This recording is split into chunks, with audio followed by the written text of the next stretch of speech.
Hello everyone, welcome back to my channel. So video end వరకు చూడండి. నాకు అస్సలు ఈ మధ్య అయితే అస్సలు మైండ్ అయితే ఇంకా చాలా ఏడుపు వచ్చేస్తుంది నాకు అస్సలు. ఎందుకు అంటారో కొంతమంది లేడీస్ వల్ల, అంటే కొంతమంది అంటారు కదా, ఆడవాళ్ళకి ఆడవాళ్ళే శత్రువులు అని చెప్పేసి.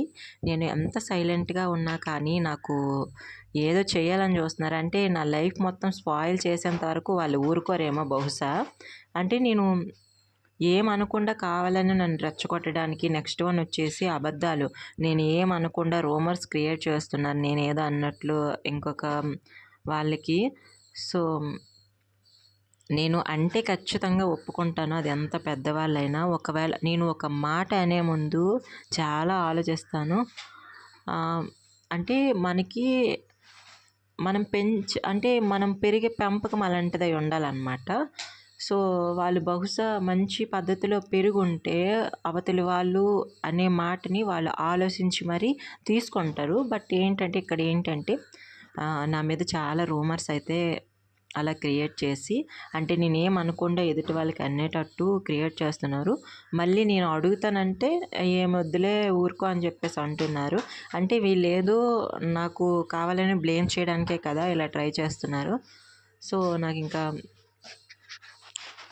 చాలా కోపం వస్తుంది. నెక్స్ట్ వచ్చేసి ఏడుపు కూడా వస్తుంది.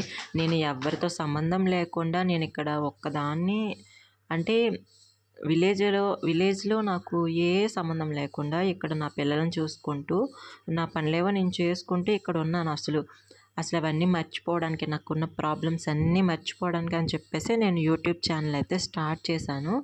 నెక్స్ట్ ఇంకా అందులోనూ వీడియోస్ చేయనప్పుడు ఎంత హెడేక్గా ఉన్నా ఇలాంటివన్నీ ప్రాబ్లమ్స్ గుర్తొస్తాయని చెప్పేసి నేను ఇంకా ఖాళీగా కూర్చోననమాట. టైలరింగ్ కానీ లేదంటే ఎక్సెట్రా ఏదో ఒక పని అయితే చేసుకుంటూ ఉంటాను. అంటే ఇలాంటివి మన మైండ్లోకి వస్తే ఖచ్చితంగా నేను ఏడుస్తూ ఉంటానన్నమాట ఒక నైట్ అంతా కూడా. అంటే నేను ఏమైనా అన్నాను అనుకోండి, ఖచ్చితంగా నేను వాళ్ళకి సారీ చెప్పినంత వరకు, ఒకవేళ నేను రాంగ్గా వాళ్ళకి ఎప్పుడైనా తొందరలో మాట అనేస్తే వాళ్ళకి తరువాత సారీ చెప్పి కన్విన్స్ చేయడానికి అయితే ట్రై చేస్తాను. నేను ఇప్పటివరకు ఎవరికి రాంగ్గా అన్నండి. ఎందుకంటే నాతో రాంగ్గా ఉంటేనే నేను వాళ్ళకి రాంగ్గా ట్రీట్ చేస్తాను. నాతో రాంగ్గా లేకపోతే నేను అస్సలు ఎవరికి ఏమన్ను. యూట్యూబ్లో కూడా నాకు రాంగ్గా కామెంట్స్ చేస్తేనే నేను వాళ్ళకి రియాక్ట్ అవుతాను. నార్మల్గా పెట్టే వాళ్ళకి నేను అస్సలు ఏమన్నమాట. వాళ్ళకి ఇంకా ఎక్కువ క్లోజ్ అవ్వడానికి ట్రై చేస్తాను ఎవరైనా కానీ. సో అలాంటిది నా లైఫ్లో కొంతమంది ఆడవాళ్ళు ఉన్నారు. సో వాళ్ళ జీవితం నాశనం అయిపోయింది. ఇంకా నా జీవితం కూడా మొత్తం నాశనం చేసేంత వరకు వాళ్ళు నిద్రపోరేమో. అసలు నేను ఏమనుకున్నా, సైలెంట్గా ఉన్న నా పని నేను చూసుకున్నా కానీ నన్ను బతకనివ్వరేమో అసలు. ఏం చెప్పాలో కూడా అర్థం కావట్లేదు. నేను ఎలా ఉన్నా వాళ్ళకి అస్సలు నచ్చట్లేదేమో.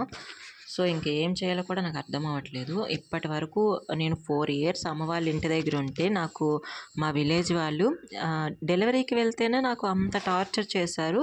సో 4 ఇయర్స్ తర్వాత నేను ఆర్మీ క్వార్టర్స్కి వచ్చాను, ఎవరితో సంబంధం లేకుండా.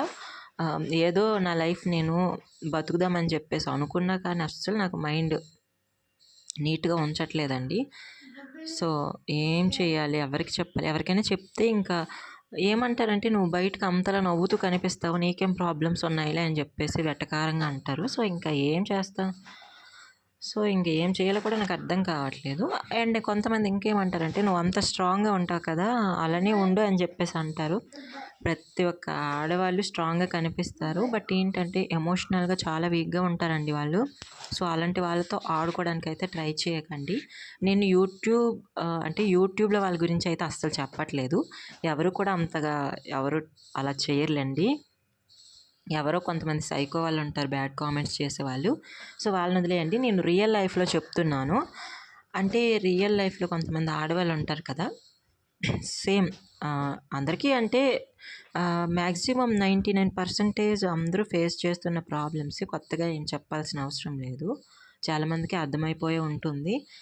సో అదేనండి, నేను కూడా కొంతమంది ఆడవాళ్ళ వల్ల మ్యారేజ్ అయినప్పటి నుండి చాలా టార్చర్ అయితే పడుతున్నాను. వాళ్ళకి అస్సలు బుద్ధి రాదు. నేను అంత సైలెంట్గా ఉన్నా కానీ కావాలని నన్ను రెచ్చగొడుతున్నారు. సో ఎందుకు, వాళ్ళ లైఫ్ ఏదో వాళ్ళని బతకనివ్వచ్చు కదా అని చెప్పేసి అస్సలు ఉండనివ్వరండి.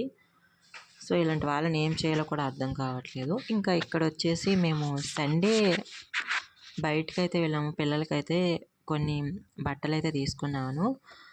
దసరా కోసం అని చెప్పేసి ఒక 2 డ్రెసెస్ బాబుకి అండ్ పాపకి ఒక డ్రెస్ అయితే తీసుకున్నాను.